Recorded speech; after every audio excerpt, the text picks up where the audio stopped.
안녕하세요. 저는 지금 고3, 중1 두 아이를 혼자 키우고 있어요.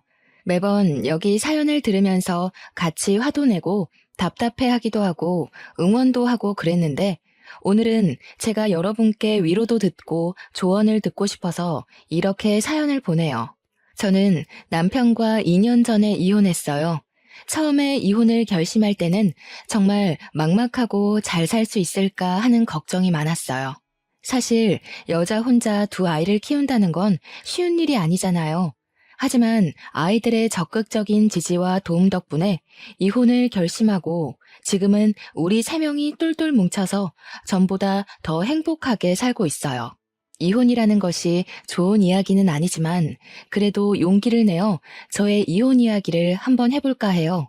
저와 남편은 결혼하고 나서 원래 살던 곳이 아닌 다른 지역으로 이사를 하고 바로 아이를 가졌어요. 아이가 태어난 후 친정이나 시댁이 다 멀어서 도움을 받을 수 없던 상황인지라 저는 집에서 아이를 돌보게 되었고 남편은 기존에 다니던 회사를 거리상의 문제로 관두고 제 친척 오빠가 운영하는 신발 가게에서 일하게 되었어요. 친척 오빠는 제게는 친절하고 재밌는 사람이었지만 일할 때는 아주 엄하고 예민한 사람이었어요. 그래도 남편에게는 알게 모르게 보너스를 많이 챙겨주기도 하고 아이가 갑자기 많이 아프거나 급한 일이 생기면 편의를 많이 봐주기도 했어요. 그러나 남편은 친척 오빠의 운영 방식에 불만이 많았어요. 하지만 둘째 아들이 아직 어리고 앞으로 애들 앞으로 나갈 돈이 한창이니 어쩔 수 없이 참고 꽤 오랫동안 일하다가 도무지 힘들어서 못 해먹겠다며 친척 오빠와 한바탕 크게 싸우고 관두었어요. 그 후 남편은 자신의 친척이 운영하는 공장의 공장장으로 들어가야겠으니 당시 살고 있던 서울에서 경기도로 이사를 하자고 하더라고요. 그 당시 큰딸이 중3이었고 둘째 아들은 초등학교 4학년이었어요. 멀리 이사를 하다 보니 아이들도 전학을 가야만 했는데 저는 큰딸이 걱정되더라고요. 사실 큰딸이 조금 소심하고 조용조용한 성격이거든요. 그래서 친구도 두루두루 사귀지 못하고 한 친구만 깊게 사귀는 편이에요. 이런 성격의 아이가 이미 무리가 다 지어질 대로 지어졌을 중3 때 전학을 가면 과연 잘 적응할 수 있을지 걱정이 되더라고요. 그래서 남편에게 차라리 1년만 더 있다가 큰딸의 고등학교 입학과 동시에 이사를 하자고 했어요. 그런데 친척의 공장에서는 지금 사람이 없으니 남편에게 빨리 오라고 했었나 봐요. 그래서 어쩔 수 없이 남편은 경기도 친척의 집에서 살고 저와 아이들은 서울에서 살다가 1년 뒤에 경기도로 이사하기로 했어요. 그런데 남편이 경기도의 친척 집에서 출퇴근한 지 일주일이 지나자 눈치 보인다고 차라리 빨리 이사를 오라고 하는 거예요. 그때가 4월이었어요. 이제 학교에서는 단짝이 생기고 노는 무리가 형성되었을 시기인데 전학을 가자니 아이들이 너무 걱정되었어요. 요새 뉴스에서 보면 학교 폭력도 이전과는 다르게 아주 심각하잖아요. 안 그래도 마음이 여린 큰딸이 혹시라도 나쁜 아이들의 표적이 되어 왕따라도 당하게 되면 어쩌나요? 그래서 아직은 아이들 때문에 지금 당장 이사는 안 될 것 같고 차라리 거기 근처에 원룸을 구해서 살라고 했어요. 그랬더니 자기 혼자는 못 살 것 같고 다달이 쓸데없는 돈을 쓰는 것이 아깝다며 일단 빨리 이사하자고 하더라고요. 하도 독촉을 하길래 어쩔 수 없이 남편이 다니는 공장 근처로 집을 알아보는데 교통편 좋고 학교도 가까운 곳에 마땅한 집이 없었어요. 그렇게 또 한 달 정도가 흘러가자 남편은 제게 나는 친척집에서 눈치 보며 사는데 왜 이렇게 집을 못 구하냐며 화를 냈죠. 그러더니 저에게 말도 없이 혼자 대출을 받고 집을 계약하고 와서는 8월에 이사하는 거로 끝냈다고 통보를 하더라고요. 저는 아무리 그래도 우리가 부부인데 제게 말도 없이 혼자서 결정한 것에 너무 화가 났어요. 일단 집을 구했다고는 하니 어떤지 확인을 해보려고 갔는데 신축 빌라라 깔끔은 하지만 앞뒤로 다 빌라 짓는다고 공사 중이고 학교도 엄청 멀었어요.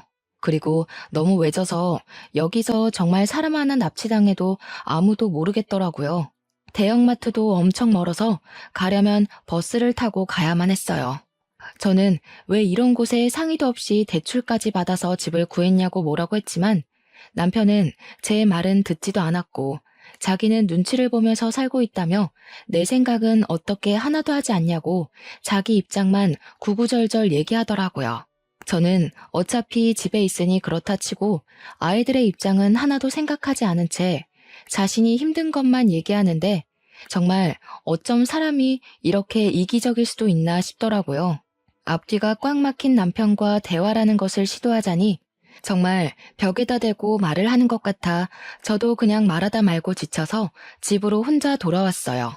그 뒤로 저는 서울에서 혼자 아이들을 돌보며 이사 준비를 했네요. 그렇게 시간이 흘러 8월이 되어 저와 아이들은 원치 않는 이사를 하고 짐도 어느 정도 정리하며 아이들의 전학까지 완료했어요. 그런데 서울은 고등학교가 평준화되어 입학할 때 추첨으로 입학하지만 저희가 이사한 경기도는 비평준화 지역이어서 중학교 3학년 겨울에 연합고사라는 시험을 봐서 고등학교에 입학하더라고요. 만약 연합고사를 제대로 보지 못하면 다른 지역 고등학교에 가야 했어요. 그런데 평소에는 연합고사를 잘 보지 못해도 다들 충분히 갈 수 있었지만 우리가 이사 올 당시 이 지역 중3 학생 수가 고등학교 입학 정원보다 많아 필수적으로 300명 정도는 다른 지역으로 가야만 했어요. 즉, 다른 연도와는 다르게 이번에는 연합고사를 형식적으로가 아닌 정말 제대로 잘 봐야지 원하는 고등학교에 갈 수 있는 상황이었죠.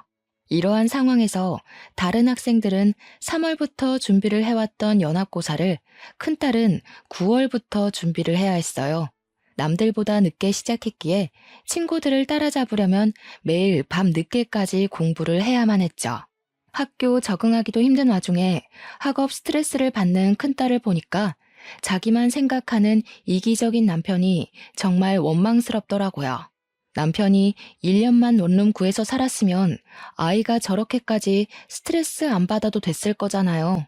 이제 고작 16살밖에 되지 않은 저 체구도 작은 아이가 극심한 학업 스트레스로 잠도 못 자고 위장병까지 와서 밥도 제대로 먹지 못했어요. 저는 안쓰러워 죽겠는데 남편은 그런 딸을 위로해주지는 못할 망정 왜 그리 약해 빠졌냐고 뭐라고만 하더라고요. 보는 제가 정말 다 섭섭하고 화가 났죠. 한 번은 남편에게 여기로 이사만 오지 않았어도 큰딸이 저렇게까지 고생을 안 했을 것이라고 말했더니 남편은 그럼 나는 1년간 친척 집에서 눈치 보며 살아야 하는데 그런 건 생각하지 않냐고 제게 뭐라고 하더라고요. 남의 자식도 아니고 자기 자식이 저렇게 고생을 하는 것을 보고도 여전히 자기만 생각하는 남편을 보니 정말 저런 것도 아빠인가 싶더라고요. 그래도 어쩌겠나요. 이미 이사는 왔고 아이는 이제 서울 중학생이 아닌 경기도 중학생인 것을요. 정말 많은 걱정을 했지만 큰딸이 제 생각보다 내면이 강한 아이였는지 학교에서도 절친이 생기며 적응을 완벽하게 잘했고 이어지는 중간고사에서도 전교 10등 안에 들었어요. 그 후에도 학교 생활을 무난하게 했습니다. 연합고사도 짧은 시간 준비했음에도 좋은 성적이 나와 집 근처에 원하는 고등학교로 입학할 수 있었어요. 둘째 아들도 성격 좋은 활발한 아이라 진작에 학교에 잘 적응하여 친구들도 잘 사귀고 선생님께도 귀염받고 잘 다녔네요. 이렇게 아이들에 대한 걱정이 한시름 놓이니 우리 집 가정 형편이 걱정되었어요. 남편이 돈을 벌기는 하지만 아이들이 커가고 점점 지출이 늘어나기 시작하면서 저도 이제는 돈을 벌어야겠다는 생각이 들더라고요. 그런데 지인들이 없는 이곳에서 오랫동안 경력이 단절된 저를 써주는 곳은 아무 곳에도 없었어요. 한 달간 정말 많은 곳에 이력서를 넣은 결과 일식집에서 근무할 수 있냐고 연락이 왔죠. 오후 5시부터 새벽 3시까지 홀서빙을 하는 일이었는데 급여도 나쁘지 않았고 가게도 깔끔하고 사장님과 직원분들도 다 좋아 보였어요. 다만 가게가 조금 멀리 있어서 새벽에 퇴근이 걱정되더라고요. 이 부분에 대해 말씀드렸더니 사장님이 집 앞까지 퇴근을 시켜주실 수 있다고 해서 바로 출근을 하게 되었어요. 그렇게 한 달 정도가 지났어요. 처음으로 새벽까지 일하니 몸이 고되기는 했지만 그래도 적지 않게 돈을 벌고 사람들도 다들 잘해주니 좋았어요. 그런데 제가 일을 하기 시작한 후로 남편이 아예 생활비를 주지 않더라고요. 수도세나 전기세 같은 공과금은 제 월급으로 나간다고 해도 적어도 아이들 교복비, 학비와 같은 양육비는 줄 법도 한데 이조차도 전혀 주지를 않았어요. 제가 생활비나 아이들 학원비를 내야 하니 돈을 좀 보내달라고 하면 남편은 너도 돈을 버는데 내가 왜 줘야 하냐고 하더라고요. 저도 돈을 벌기는 하지만 솔직히 그 돈이 많은 돈도 아니었고 아이들 학비나 용돈, 공과금을 내고 나면 저도 오히려 돈이 부족한 상황이었어요. 그나마 결혼하면서 친정엄마가 주신 비상금이 있어 망정이지 그 돈도 없었으면 저는 돈이 한 푼도 없는 상황이었죠. 그래서 제 월급 명세를 보여주며 공과금에 아이들 학원비, 학교 준비물을 사면 생활비나 반찬값이 한 푼도 없다고 했어요. 그래도 남편은 절약하고 줄이라고 하면서 절대 돈을 주지 않더라고요. 제가 뭐 그 돈으로 사치하겠다는 것도 아니고 커가는 아이들 먹이고 입히는 것에 쓰겠다는데 그조차도 용납하지 못하고 돈을 하나도 주지 않는 것이 정말 더럽고 치사하더라고요. 남편이 이런 식으로 나오니 저는 새벽까지 하는 일이 힘들어도 일을 관둘 수가 없었어요. 그러던 어느 날이었어요. 큰딸이 야간 자율학습을 마치고 밤 10시에 집에 오는데 집 근처에서 동네 깡패들을 만났다고 했어요. 다행히 큰딸이 잽싸게 뛰어와서 큰일은 없었지만 딸아이가 그런 일을 겪었다는 것이 너무 속상하더라고요. 제가 그 시간에 집에 있으면 당연히 학교 앞으로 나가겠지만 저는 그 시간에 가게에 있어야 하는 상황인지라 남편에게 어제의 일을 이야기하며 밤 10시에 아이를 데리고 오라고 부탁했어요. 남편은 고1이면 다 컸는데 무슨 데리러 가냐며 오히려 저한테 과잉보호한다며 뭐라고 하더라고요. 저는 그런 남편이 도무지 이해가 되지 않았어요. 제가 뭐 매일 데리러 가라는 것도 아니고 집이 외지고 근처에 사는 친구가 하나도 없는 상황에서 딸이 깡패를 만났다는데 부모라면 당연히 아이를 지켜야 하는 것 아닌가요?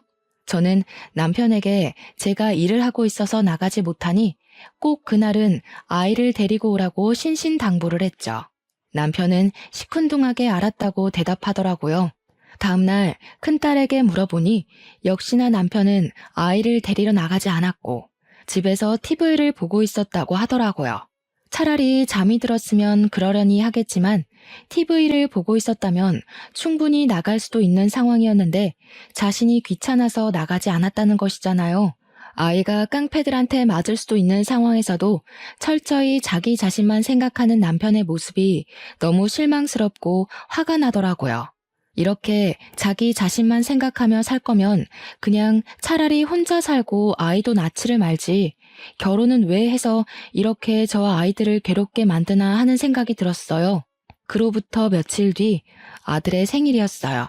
저는 새벽에 퇴근하자마자 미역국을 끓이고 아침에 일어난 아들에게 축하한다고 이야기해 주었는데 남편은 축하한다는 말 한마디 없이 그냥 밥만 먹고 있더라고요.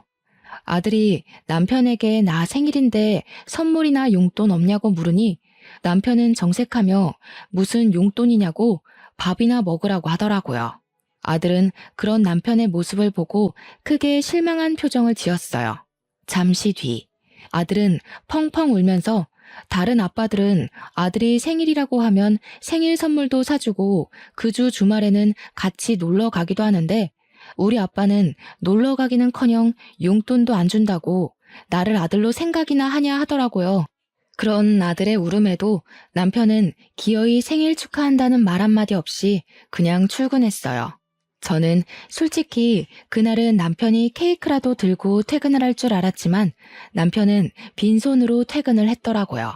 그 뒤로 아들과 남편의 사이는 급속도로 멀어졌네요. 남편이 아이들에게 하는 모습을 보면 정말 당장이라도 이혼을 해버리고 싶었어요. 하지만 아이들이 엄마랑만 사는 것보다는 아빠와 함께 사는 것이 더 좋다고 생각되어 남편의 이기적인 행동을 보면서도 바보같이 참고만 살았어요. 그러다가 연말이 되었어요. 연말에는 회식도 많아서 가게에도 손님들이 정말 많았고 장사를 마치고 정리를 하면 늘 새벽 5시였어요. 그래도 사장님이 가게에서 우리 집에 먼데도 여전히 매번 퇴근할 때 집 앞까지 태워다 주셔서 항상 편하게 퇴근을 할 수 있었죠.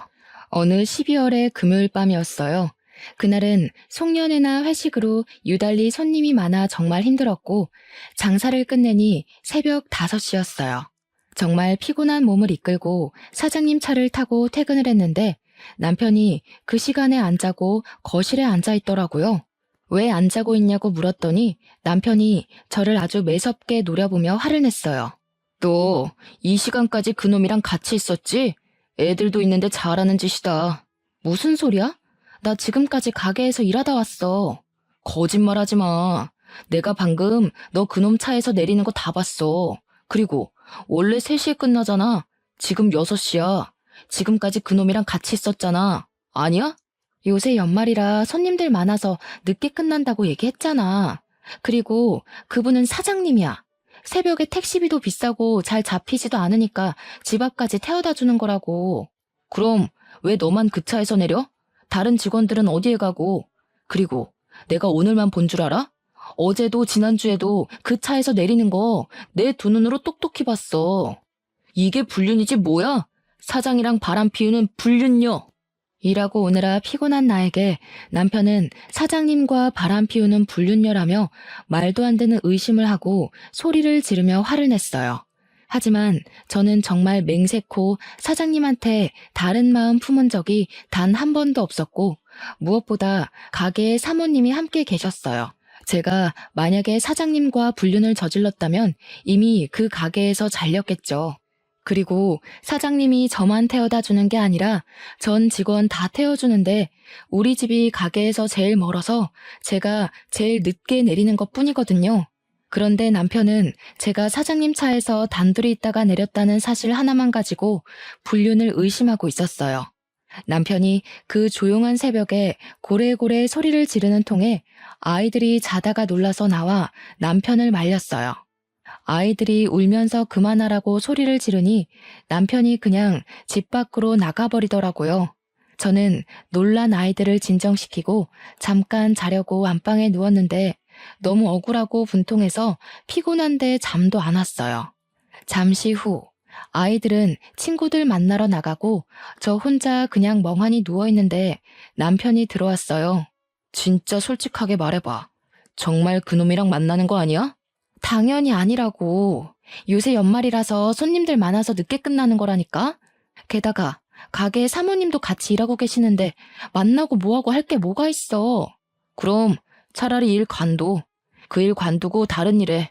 가게는 많잖아. 안 그래? 내가 왜? 나 이제 여기서 일 적응해서 잘 다니고 있는데 왜? 그리고 솔직히 다른 곳보다 여기가 훨씬 돈도 많이 줘. 애들 학비며 용돈, 생활비에 공과금까지 다 내 돈으로 하는 마당에 내가 왜 이 좋은 일자리 두고 다른 곳에 가야 하는데? 네가 돈도 안 주면서 어떻게 먹고 살아? 애들이랑 다들 쫄쫄 굶고 살아? 그건 그냥 아껴서 하면 되잖아. 사람이 자기 분수에 맞게 살아야지.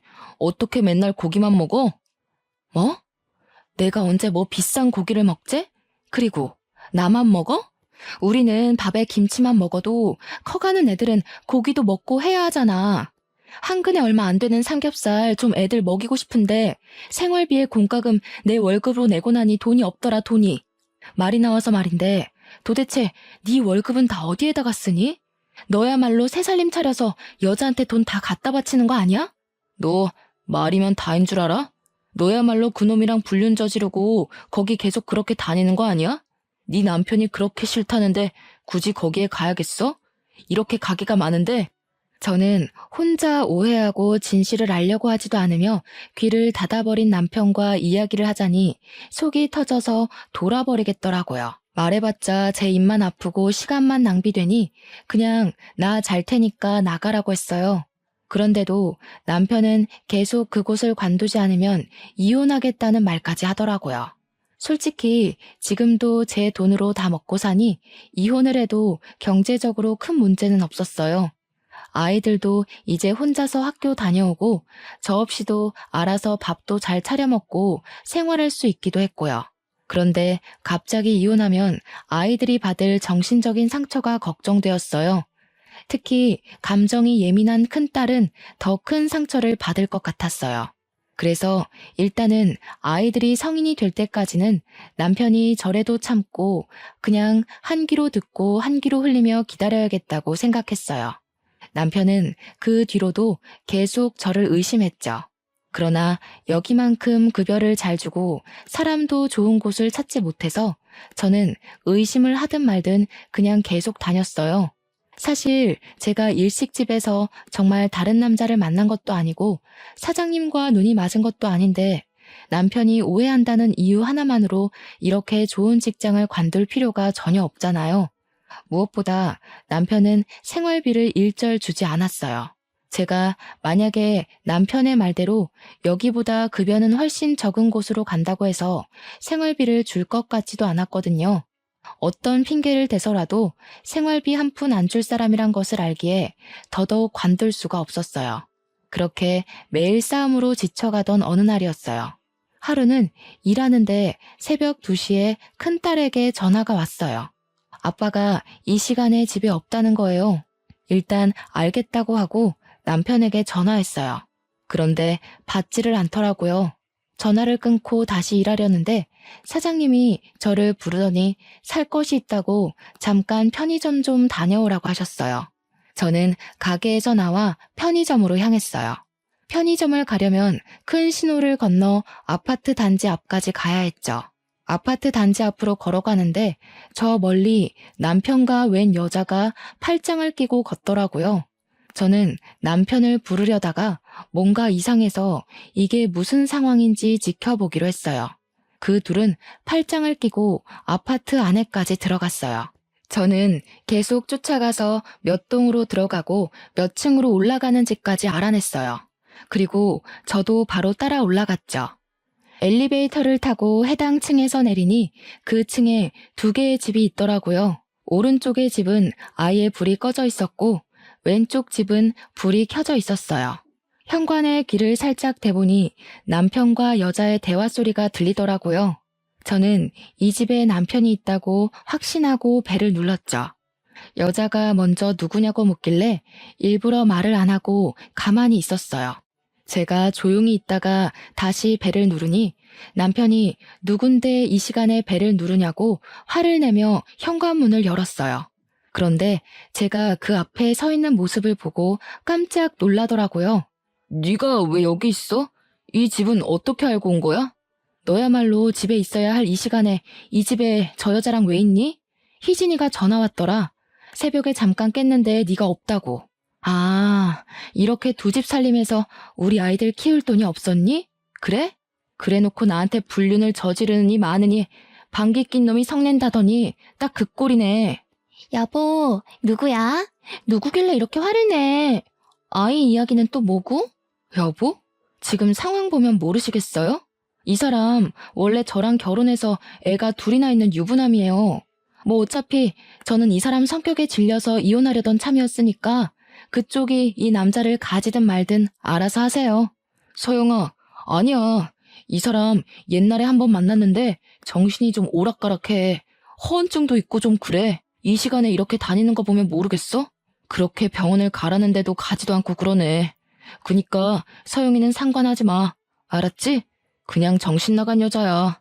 남편은 저를 정신병자 취급하며 정신 나간 여자라고까지 했어요. 지금 생각해보면 딱히 틀린 말은 아니었던 것 같아요. 자기밖에 모르고 제멋대로 상상의 나래를 펼치고 의심하는 사람과 사느라 그때는 정말 저도 제정신으로 버티기가 힘들었거든요. 정말 아이들이 있으니 버티고 참았지 아이들마저 없었으면 이미 저는 정신병원에 갔을지도 모르겠네요. 아무튼 그런 남편의 말을 상간녀는 그 말을 또 고지곧대로 듣고 저에게 나가라고 하더라고요. 저는 더 화내고 따져묻고 싶었지만 상간녀와 남편이 나를 밀어내고 문을 닫아버리는 통에 나올 수밖에 없었어요. 아파트 밖으로 나와 다시 정신을 가다듬고 편의점 갔다가 가게에 들어가는데 이 상황이 화가 나는 것이 아니라 오히려 마음이 싹 정리되면서 편안해지더라고요. 그날 홀가분한 마음으로 퇴근하고 집에 오니 새벽 4시였고 남편은 당연히 집에 없었어요. 그때까지 걱정으로 잠을 자지 못하는 큰딸에게 아빠와 연락이 되었는데 잠깐 회사에 일이 생겨서 급하게 나갔다고 했어요. 아무리 못된 남편이라도 아이들에게는 자신을 낳아준 아빠인데 그런 아빠가 다른 여자와 살림을 차렸다는 이야기는 차마 못하겠더라고요. 그리고 큰딸에게 혹시라도 아빠랑 엄마가 이혼하면 어떨 것 같냐고 물어봤어요. 큰딸은 그래도 자기는 엄마 편이라고 하며 이혼하면 오히려 좋다고 하더라고요. 이야기해보니 큰딸은 그동안 남편이 제게 생활비 한 푼도 안 주고 오히려 다른 남자 만난다고 오해했던 것까지 모든 상황을 다 알고 있더라고요. 그러면서 저와 남편이 싸우는 거 보면서 불안하게 사느니 차라리 좀 힘들어도 저와 마음 편하게 사는 게 더 좋다고 말했어요. 그래도 이제 고3인데 부모의 이혼이 신경 쓰이지 않겠냐고 물으니 고3이라서 더 이혼하는 게 좋을 것 같다며 맨날 싸우는 소리 들으면서 불안한 것보다 차라리 이혼하는 편이 덜 신경 쓰일 것 같다고 말했어요. 저와 큰딸의 대화 소리에 둘째 아들도 잠에서 깼어요. 저는 아들이 일어난 김에 아들의 생각도 물어보았어요. 아들도 역시 아빠와 함께 좋은 시간을 보낸 적도 없고 집에 오면 자신들과 함께 있는 것을 귀찮아하고 아빠가 집에 있으면 오히려 더 불안하고 좋지 않다며 이혼하는 것에 찬성한다고 하더라고요. 아이들의 말을 듣고 저는 바로 남편과 이혼을 하기로 마음먹었어요. 사실 저는 이기적이고 아이들조차도 돌보려 하지 않는 남편에게 이미 5만 가지 정이 다 떨어진 상태여서 다른 여자를 만나 무슨 짓을 하든 말든 저는 아무 상관이 없었어요. 항상 이혼하고 싶은 마음은 굴뚝 같았지만 그래도 아이들에게는 이 사람이 아빠인데 이혼한다면 아이들의 마음에 큰 상처를 줄 것 같아 이혼을 못하고 있었거든요.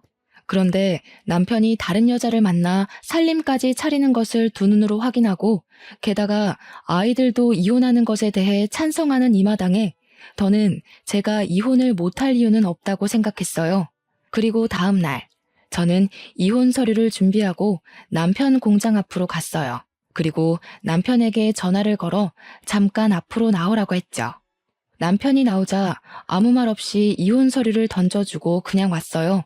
그리고 집으로 돌아가는데 시어머니한테 전화가 오더라고요. 종태한테 다 들었다. 네가 불륜을 저질렀는데 뭐가 잘한 게 있다고 이혼 서류를 내밀어? 불륜을 저지른 것이 자랑이야?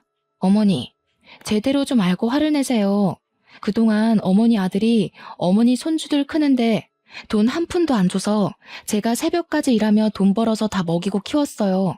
그런데 제가 그렇게 일하는 새벽에 어머니 아들은 이미 다른 아파트에서 젊은 여자랑 새 살림을 차렸어요. 그래서 이혼하자고 서류 내민 게 그렇게 잘못이에요?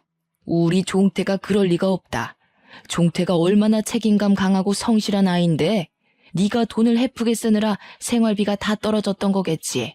그리고 젊은 여자랑 새 살림이라니 말도 안 된다. 네가 오해한 거겠지.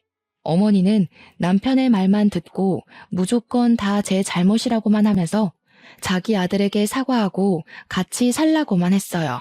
시어머니와의 전화를 끊으니 이번에는 남편의 형, 동생이 돌아가면서 전화해서는 제게 불륜 저질러 놓고 뭐가 그리 당당하냐고 뭐라고 했어요. 게다가 남편 회사의 사장님인 친척 형까지 저한테 전화해서 남편이 돈 벌어다 주면 알뜰살뜰하게 집에서 살림이나 잘할 것이지 돈도 헤프게 쓰고 다른 남자까지 만나냐며 뭐라고 하더라고요.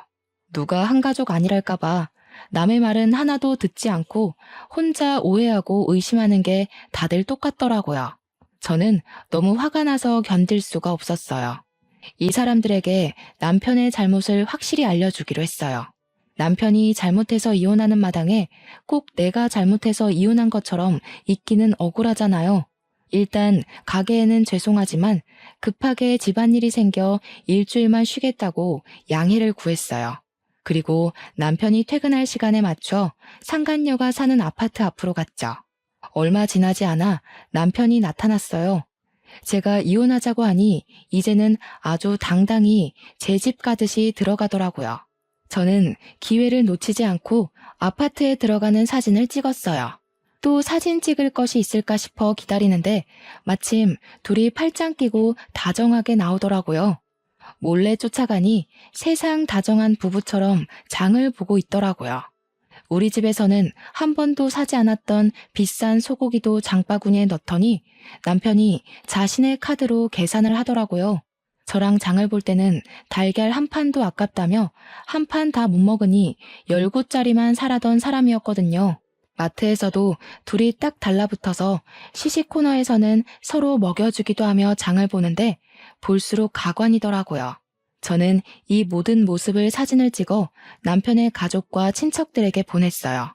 그리고 다들 제가 불륜을 저질렀다고 하시는데 실제로는 이렇게 남편이 다른 여자와 불륜을 저지르는 상태이고 저는 지금 생활비 한 푼도 못 받는 상황인데 이런 상황에서 제가 이혼 서류를 내민 것이 그렇게 욕을 먹을 만큼 잘못한 것이냐고 문자를 보냈어요. 그렇게 문자를 보내고 집에 들어와 쉬고 있는데 남편에게 전화가 왔어요. 너 제정신이야?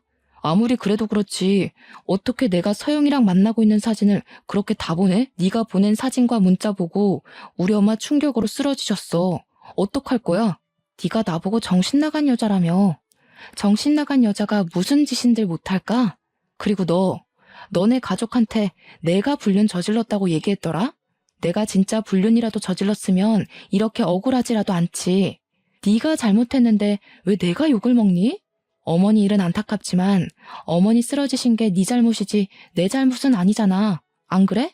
사실 시아버지가 지금은 돌아가셨지만 젊은 시절 그렇게 바람을 피우고 다니셨다고 해요. 정말 여자 문제, 돈 문제로 시어머니가 마음고생을 말도 못하게 하셨죠. 그런데 아버지를 절대 닮지 않겠다고 다짐했던 아들이 자기 남편과 똑같은 짓을 하고 이혼당하게 생겼으니 그 충격에 쓰러지신 거죠. 어머니께서 쓰러지신 것은 너무 안타까운 일이지만 이 와중에도 남편은 자신의 잘못은 생각하지도 않고 무조건 다 제 탓으로 돌리더라고요.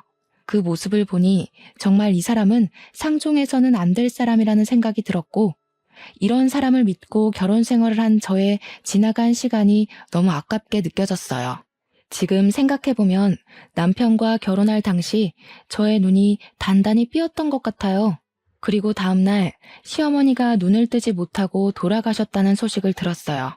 저는 남편의 얼굴이 보기 싫어 장례식장에도 가기 싫었지만 그래도 평소에는 시어머니가 잘해주시기도 했고 마지막 길을 가시는데 찾아가지 않는 것도 예의는 아닌 것 같아 어쩔 수 없이 장례식장으로 향했어요.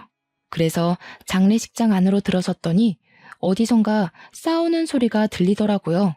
그런데 목소리가 뭔가 익숙해서 싸우는 소리를 따라가 보니까 남편이 자신의 가족, 친척들과 어머니의 영정사진 앞에서 크게 다투고 있었어요.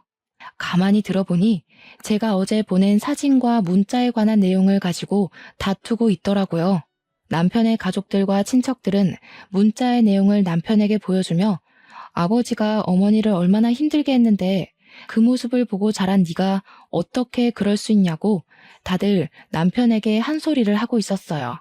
그 사이에서 남편은 아니라고 다들 오해하고 있다고 해명을 하고 있었죠. 그러다가 제가 장례식장 안으로 들어서니 남편이 저를 보고 화를 버럭 내며 오더라고요. 네가 여기에 왜 와? 다른 사람들한테는 다 보내도 우리 엄마한테는 보내지 말았어야지. 네가 우리 엄마를 죽인 거야. 네가. 불륜이나 저지른 주제에 잘도 돌아다닌다. 그놈의 불륜. 막말로 내가 사장님이랑 불륜을 저질렀던 증거라도 있어? 내가 사장님 집에 단둘이 들어갔다거나 손이라도 잡았거나 팔짱이라도 낀 증거라도 있냐고. 자기는 서영이라는 년이랑 팔짱도 끼고 살림도 차리고 할 것 다 했으면서 너야말로 불륜을 저질러 놓고 뭘 잘했다고 행패야? 저는 어지간하면 싸우지 않으려고 했지만 아직도 자신의 잘못을 인정하지 못하고 뻔뻔하게 구는 남편의 모습에 화가 나 결국 어머니의 영정사진 앞에서 크게 화를 냈어요. 저와 남편의 말다툼이 점점 심해지자 모든 친척이 와서 말렸어요. 저도 어머니께서 돌아가신 마당에 이렇게 싸우는 것은 아닌 것 같아서 그만하고 어머니께 인사만 드리고 바로 돌아왔네요. 그리고 장례가 마친 후 우리는 바로 이혼을 진행했어요. 이혼하기까지 남편의 잘못이 매우 컸기에 저는 위자료를 받고 비교적 빨리 이혼을 할 수 있었어요. 집은 남편 명의였으니 저와 아이들은 살던 집에서 나와 학교 근처에 새로운 집을 구했어요. 집이 작아져서 아이들이 실망할까 걱정했지만 다행히도 아이들은 학교가 가까워서 좋다고 말했어요. 이렇게 저와 두 아이는 이사를 하고 나서는 한 번도 큰 소리 내지 않고 우리끼리 알콩달콩 재밌게 살았어요. 경제적으로 넉넉하지 못하고 저도 일하는 것이 힘들기는 했지만 그래도 의심하는 남편이 없이 마음 편하게 지낼 수 있으니 너무 좋더라고요. 그렇게 한 달 정도가 지났어요. 갑자기 전 남편에게 전화가 왔어요. 저는 받기 싫었지만 이 인간이 무슨 이야기를 하려고 하나 궁금해서 받아봤더니 잠깐 일이 있다고 만나자는 거예요. 저는 당연히 싫다고 하고 그냥 끊어버렸죠. 그러고 나서 집에서 쉬고 있는데 누가 문을 똑똑 두드리더라고요. 문을 열어보니 전 남편이었어요. 그때가 평일 낮이라 회사에 있을 시간일 텐데 거지꼴이 돼서 제 앞에 서 있더라고요. 제게 잠깐 집에 들어가도 되냐길래 저는 너랑 편하게 앉아서 말할 사이냐며 얼굴만 봐도 구역질나니까 그냥 여기 서서 이야기하라고 했어요. 나 배가 너무 고프고 돈도 한 푼도 없는데 들어가서 밥 한 끼만 주면 안 돼? 너 회사 다니면서 번 돈 있잖아. 그리고 밥은 서영이라는 년한테 차려달라고 할 것이지. 왜 여기 와서 달래? 걔가 전문 꽃뱀이었어. 이 말 저 말로 꼬시면서 내가 번 돈 족족 빼가고 집도 다 갖고 튀었어. 꼬락선이 참 좋다. 걔 앞에서 내가 정신 나간 여자니 상대하지 말라고 할 때는 언제고 결국에는 그 여자한테 다 빼앗겼니? 그럼 네 잘난 형이랑 동생한테나 가봐. 형이랑 동생도 어머니 장례식 후에 엄마가 그렇게 아빠 때문에 고생한 거 알면서 어떻게 아빠랑 똑같은 짓을 했냐고 나한테 영 끊자고 했어. 그 뒤로 연락도 안 되고 집에 가도 문을 안 열어줘. 회사에서도 소문 퍼져서 해고당하고 다른 회사에 가보려고 해도 이미 소문이 퍼져서 그런지 다들 오지 말래. 나 정말 오갈 데도 없는 거지 신세가 됐어. 그래도 우리 애들도 있는데 자선사업 한다 생각하고 나 좀 봐주라. 응? 내가 이렇게 무릎 꿇고 싹싹 빌게. 그래서 이제 와서 나보고 네 밥이라도 차려달라고? 진짜 너 뻔뻔하다. 기억 안 나? 너 내가 일한 뒤로 생활비 부족하다고 말해도 돈 한 푼도 주지 않던 사람이야. 그런데 그럼 너한테 내가 왜 밥을 차려줘야 하니? 그래도 내가 아이들 아빠인데 너무한 거 아니야? 아이들이 아빠가 이렇게 거지꼴로 다닌다고 하면 뭐라고 생각하겠어. 그렇게 아이들 생각한다는 사람이 야자 끝나고 오는 길에 깡패 만날 것 같아서 데리러 가라니까. TV나 보고 있었냐? 애들 생일은 알아? 네가 애들 생일에 미역국 끓이고 케이크라도 사준 적 있어? 큰딸 고등학교 입학한 후로 애들 학비, 학원비 한 푼이라도 네 월급에서 나간 적 있어? 우리 애들은 널 아빠로 생각하지 않아. 그니까 말도 안 되는 소리 짓거리지 말고 당장 꺼져. 지금 안 가면 경찰 부를 거야. 전 남편은 저의 단호한 이야기에도 나가지 않고 계속 무릎 꿇고 빌고 울길래 저는 경찰을 불러서 쫓아내버렸어요. 나가면서도 그래도 한때는 아이들 아빠인데 어떻게 이렇게 매정하냐며 뭐라고 하더라고요. 매정한 게 누군데 저에게 뭐라고 하니 참 기가 막히더라고요. 역시 전 남편은 여전히 자기만 아는 철저히 이기적인 사람이었어요.